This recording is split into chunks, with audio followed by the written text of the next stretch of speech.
On va accueillir Patrick Muller, qui est love coach ou conseiller conjugal. Bonjour Patrick Muller. Bonjour Roland. Alors je rappelle que vous avez un site d'ailleurs qu'on peut consulter, un blog, où vous avez déjà de très nombreux adhérents, on va dire, de personnes qui consultent votre site, qui est patrickmuller-coach.com. Tout à fait. Bon, alors la cohabitation forcée après une séparation, c'est pas une situation très saine. Non, effectivement, et je conseille de fixer un objectif de fin. Donc l'objectif de fin, ça peut être la vente d'une maison ou d'un logement, ça peut être une date, mais de fixer un objectif de fin pour que ça soit une transition. Il faut que ce soit provisoire. Ouais, il faut que ce soit une situation provisoire. Alors comment rendre la cohabitation plus légère? On l'a vu. Alors avec Jeanne, elle nous dit, moi j'ai posé vraiment les jalons. On est d'accord de cette séparation, mais on n'a pas d'autre choix que de vivre ensemble, à la fois pour notre fille et à la fois surtout pour des raisons financières. Et on a vraiment cadré véritablement ce qu'on allait faire l'un et l'autre. Puis on l'a vu dans l'exemple de Ben, ça s'est très mal passé.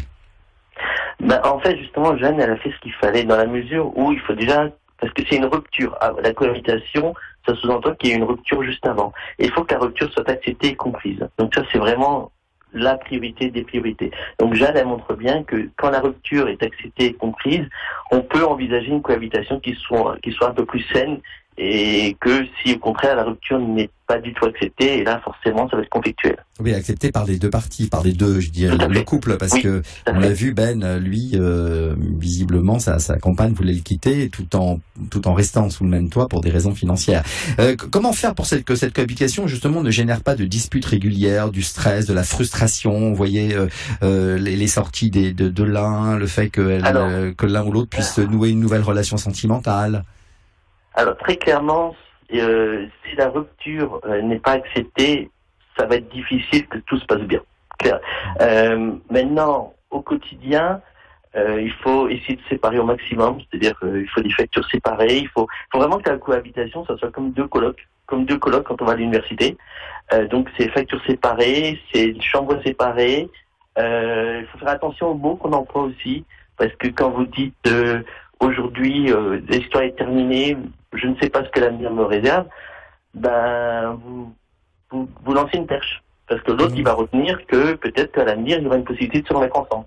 Oui, c'est ça. Faut pas qu'il y ait d'ambiguïté. Le fait qu'on reste sous le même toit, c'est la résultante de la situation familiale ou financière. Mais pour autant, dans la tête de l'un et de l'autre, il faut bien qu'ils comprennent qu'il n'y aura pas de retour en arrière.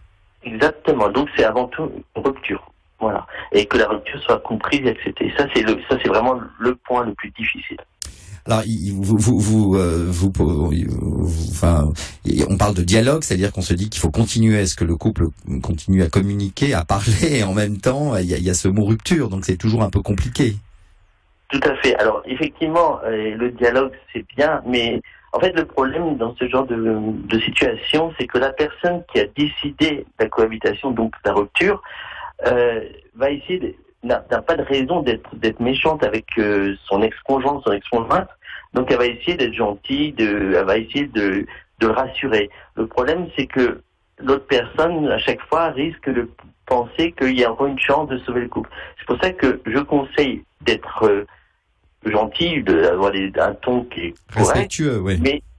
Mais d'être ferme sur ce que l'on veut et ce que l'on veut plus. Et l'enfant au milieu, alors cet enfant de 7 ans, là, Jeanne a une petite fille de 7 ans, il peut y avoir 1 ou 2 enfants dans le couple. Qu'est-ce qu'ils comprennent, eux, de cette séparation? On leur dit, le couple se sépare, et puis finalement, ils continuent à vivre ensemble, l'un et l'autre, dans 2 chambres différentes, voire même sur le canapé du salon. Qu'est-ce qu'ils comprennent? Comment ils vivent ça, eux? Les enfants, pour eux, évidemment, c'est pas facile du tout, parce que ils se rendent compte très vite, quel que soit l'âge de l'enfant, ils se rendent compte très vite que quelque chose ne va pas. Il faut attendre, moi je le conseille toujours d'attendre que l'enfant pose des questions et de répondre honnêtement avec des mots qu'ils comprennent. Après, le plus important pour un enfant, c'est de savoir qu'il a encore son père et sa mère, et de savoir que ses parents sont heureux. Alors, c'est là où justement ça peut être contradictoire avec la cohabitation, parce que si la cohabitation se passe mal, ça va être difficile pour l'enfant de voir des parents heureux. Et c'est là où les parents doivent essayer de mettre en place, donc soit d'arrêter la cohabitation, soit de trouver un compromis au sein de la cohabitation pour que ça se passe relativement bien, pour que l'enfant ne panique pas, quoi. Ouais, surtout que l'enfant a tendance à fantasmer sur le retour du couple, à fantasmer sur le fait que les parents puissent éventuellement se remettre ensemble. Et s'ils vivent encore sous le même toit, c'est un peu l'espoir nourri par cet enfant. Tout à fait. Donc c'est vrai que là, c'est aussi pour ça que la mobilisation ne doit pas durer trop longtemps. D'accord. Et alors, dernière question, quand l'autre sort, par exemple, quand l'autre a des dîners, voit d'autres personnes, est-ce qu'il faut qu'il donne des explications justement à l'autre conjoint? Pas du tout. Non, pas du tout, parce qu'on est séparés, on est séparés, chacun fait ce qu'il veut. Et alors évidemment, effectivement, encore une fois, le conjoint qui a subi la rupture risque d'être jaloux, risque de ne pas accepter, ça risque de créer vraiment des disputes.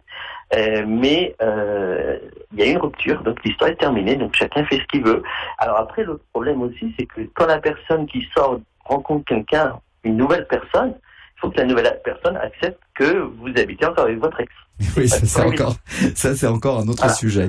C'est une autre question. Merci beaucoup à Patrick Muller. Je rappelle que vous êtes donc conseiller conjugal, on vous appelle aussi Love Coach, et que vous avez donc un site patrickmuller-coach.com.